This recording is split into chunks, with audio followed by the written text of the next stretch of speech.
آج کی نام و نہاد مہذب قومیں بے قصور قیدیوں کے ساتھ جو سلوک کر رہی ہیں وہ آپ کے سامنے ہے۔ اگر دنیا واقعی حقوق انسانی کا احترام کرنا چاہتی ہے تو اسے سیرت نبی سے سبق لینا چاہیے۔ لَقَدْ كَانَ لَكُمْ فِي رَسُولِ اللَّهِ أُسْوَةٌ حَسَنَةٌ، یقیناً رسول کی سیرت میں تمہارے لیے بہترین نمونہ عمل ہے۔ اسیران جنگ میں حضرت عباس کے بدن پر کرتا نہیں تھا، وہ کافی دراز قد تھے، کوئی کرتا ان کے بدن پر ٹھیک نہیں اترتا تھا۔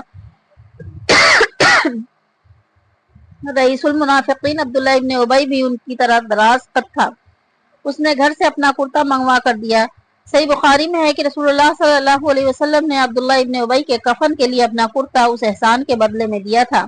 نبی کریم صلی اللہ علیہ وسلم نے صحابہ کرام سے مشورہ کیا کہ اسیران جنگ کے بارے میں کیا کیا جائے۔ ابو بکر صدیق رضی اللہ عنہ نے عرض کیا، سب اپنے ہی عزیز و اقارب ہیں، فدیہ لے کر چھوڑ دیے جائیں۔ حضرت عمر فاروق رضی اللہ عنہ نے عرض کیا، یہ سب قتل کر دیے جائیں اور ہم میں سے ہر شخص اپنے اپنے عزیز و رشتہ دار کو قتل کرے۔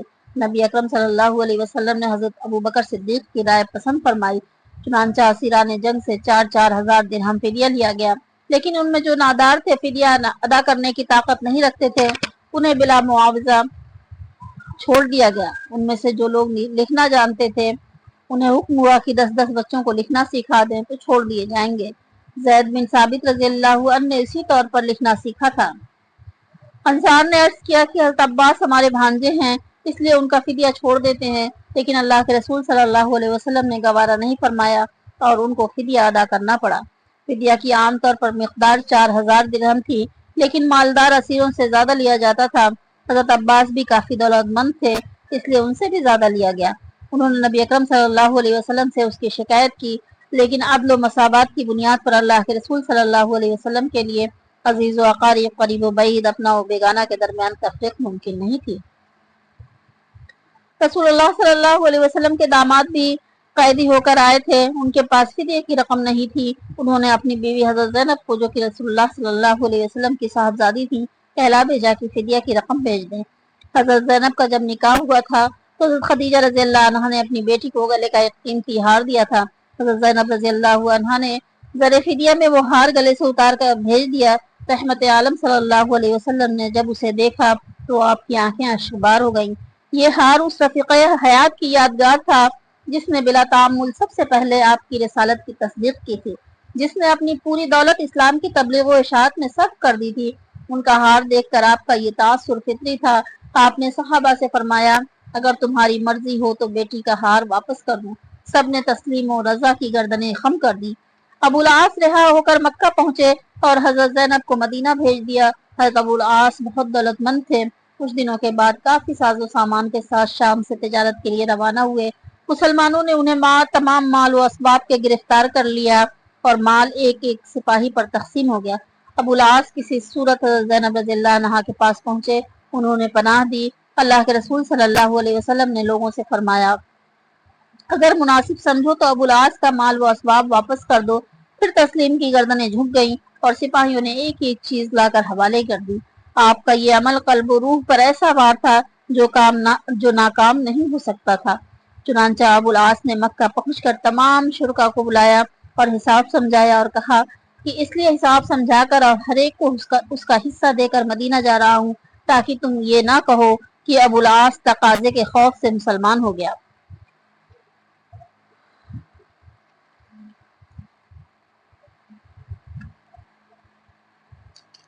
مدینہ منورہ کے اجمالی تذکرے کے بعد اب دیکھتے ہیں کہ بدر کی ذلت آمیز شکست کی خبر کا اہل مکہ پر کیا اثر ہوا اور میدان جنگ سے جان بچا کر بھاگنے والوں کا کیا حال تھا۔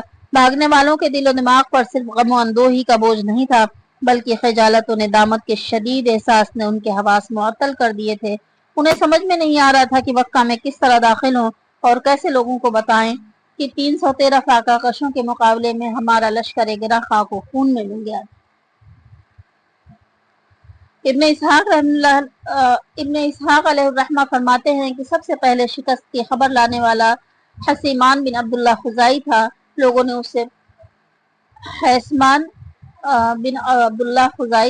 نے اس سے پوچھا پیچھے کی کیا خبر ہے۔ اس نے کہا، عتبہ بن ربیعہ، شیبہ بن ربیعہ، امیہ بن خلف، ابو الحکم بن حشام، ان کے علاوہ اس نے مزید کچھ سرداروں کے نام لیے اور کہا کہ سب قتل کر دیے ہیں۔